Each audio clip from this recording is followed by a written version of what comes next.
गुरुदेव और माँ गायत्री के चरणों में कोटि कोटि नमन। आप सभी को प्रणाम।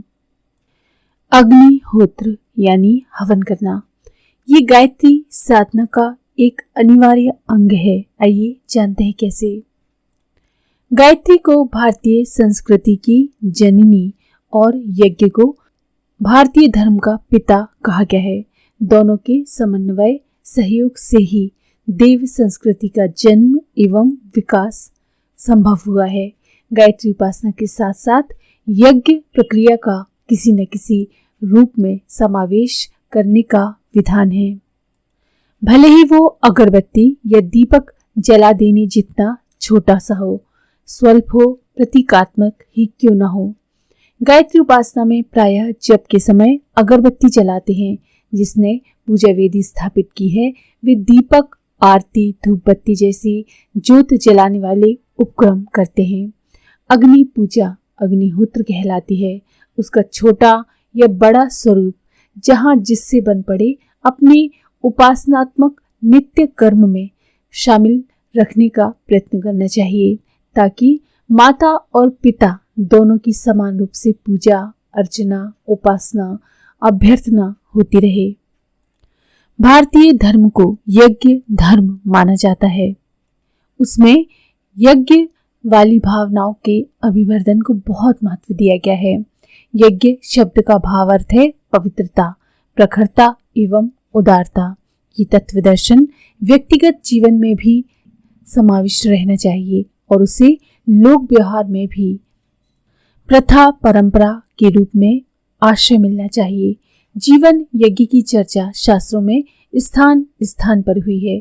ब्रह्म यज्ञ, विश्व यज्ञ आदि नामों से समाज में यज्ञीय प्रचलन की प्रमुखता पर बल दिया गया है। भारतीय धर्म में यज्ञ को असाधारण महत्व दिया गया है। धर्म कृत्यों में उसकी प्रमुखता है। कोई भी धर्म कार्य ऐसा नहीं जो यज्ञ के उपचार के बिना संभव होता हो। जन्म से लेकर मरने तक भारतीय धर्म अवलंबियों की 16 बार संस्कारों की उपचार प्रक्रिया से होकर गुजरना पड़ता है। इनमें गर्भावस्था का पुंसवन, बालक का नामकरण, अन्नप्राशन, मुंडन, विद्यारंभ ऐसे ही जिन्हें बाल्यकाल में करना होता है, उन सभी के कर्मकांडों में यज्ञ का विधान है। शास्त्र विधि से यदि उन उपचारों को करना हो तो यज्ञ विधान भी उनमें अनिवार्य रूप से शामिल करना होता है। यज्ञोपवीत संस्कार का नाम ही यज्ञ की प्रमुखता के कारण रखा गया है। यज्ञ की अग्नि में पवित्र किए गए उपनयन सूत्रों को ही यज्ञोपवीत कहते हैं। ये यज्ञ की साक्षी में ही धारण कराया जाता है। इसके बाद में विवाह संस्कार है। विवाह यज्ञ की साक्षी में ही संपन्न हो सकता है। उसी की 7 परिक्रमाएं करके वर वधू को जीवनों को एकात्मता के बंधनों में बांधते हैं। इस अवसर के यज्ञ को 2 लोह खंडों को अटूट रूप से जोड़ने वाली वेल्डिंग की उपमा दी जाती है। हिंदू मृतकों का शरीर चिता में जलाया जाता है और उस अवसर पर कुछ कृत्य उपचार किए जाते हैं। उस पर बारीकी से दृष्टिपात करने पर प्रतीत होता है कि प्रचलित चिन्ह पूजा उस शास्त्रीय विधि व्यवस्था का प्रतीक ध्वंसावशेष है जिसे अंत्येष्टि कहते हैं। अंत्येष्टि विशुद्ध रूप से एक यज्ञ प्रक्रिया है जो मृत शरीर के समाप्ति के लिए प्रयुक्त होती है। इसके अतिरिक्त वानप्रस्थ, श्राद्ध, तर्पण आदि के और भी कई संस्कार उपचार भारतीय धर्म अनुयायियों के होते हैं। इन सब में अग्निहोत्र करना होता है। पर्व त्योहारों पर घरों की देवियां अपना छोटा सा हवन उपचार चूल्हे से अग्नि निकालकर उस पर घी, शक्कर, लौंग, मिष्ठान आदि चढ़ाती हैं और उस धर्म कृत्य की पूजा खुद ही करती हुई देखी जाती हैं। किसी देवी देवता की अभ्यर्थना में भी वे उसी उपचार को अपनाती हैं। प्राचीन काल में ये नियम था कि भोजन करने से पहले उसे अग्नि देवता को प्रखरता के प्रतीक परमेश्वर को प्रथम भोजन कराया जाए, उसके बाद स्वयं खाया जाए।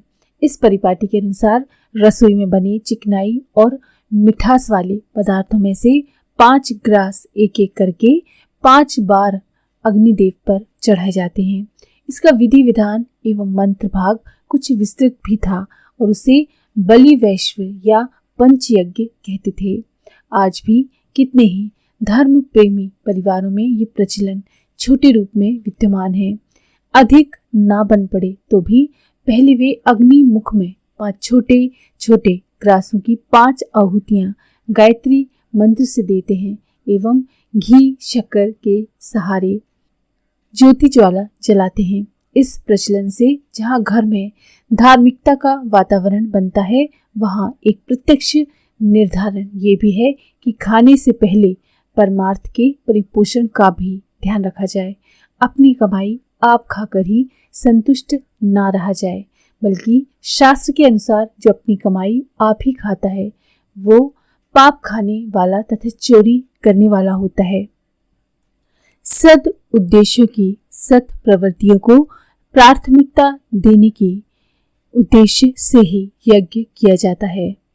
जहाँ गंदगी रहती है वहाँ बदबू आती है, विषाणु मक्खी मच्छर होते हैं। इसी तरह मन क्षेत्र में घुसी हुई निकृष्टता का निराकरण ही व्यक्ति को महान एवं समाज को सुसंस्कृत बनाने का एकमात्र उपाय है। इस उपाय को जन जन द्वारा अपनाए जाने की प्रेरणा को अग्निहोत्र अपने अंतराल में संजय हुए है। प्राचीन काल में कर्मकांड के माध्यम से लोक शिक्षण के जो प्रयोग चलते थे उनमें यज्ञ प्रक्रिया को प्रमुख माना गया है। उस माध्यम से यज्ञ दर्शन को जन जन के मन में उतारने का प्रबल प्रयत्न निरंतर चलते रहना चाहिए। यज्ञ का महत्व यदि जनमानस में स्थापित हो सके तो इतने भर से प्राचीन काल जैसे स्वर्ण युग सतयुग की वापसी कर पाना संभव हो सकता है। यज्ञ में व्यक्ति और समाज के समग्र उत्थान की संभावनाएं विद्यमान हैं। शास्त्रों में बताया गया है कि यज्ञ याज्ञिक रत्न राशि से भरे पूरे देव मानव बनते हैं। इस कथन की सच्चाई को असंख्य महामानवों द्वारा अपनाई गई जीवन रीति और उसकी परिणति को देखकर हम सहज ही जान सकते हैं। आज के लिए इतना ही।